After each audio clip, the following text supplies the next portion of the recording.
This Okay, is not the first one. mm. There are two other Yeah. petitions pending ngayon, no? May nauna sa amin, so we just filed an additional one.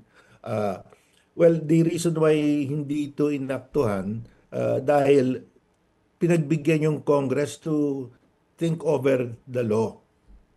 38 years na hindi pa nila pinapasa. So we think it is now grave abuse of discretion. Mm. Kasi dahil kailangan grave abuse eh.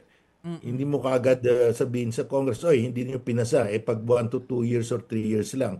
So uh, ngayon, 38 years na, sobra na. I mean, it's just too long. No? Grave abuse na talaga yan.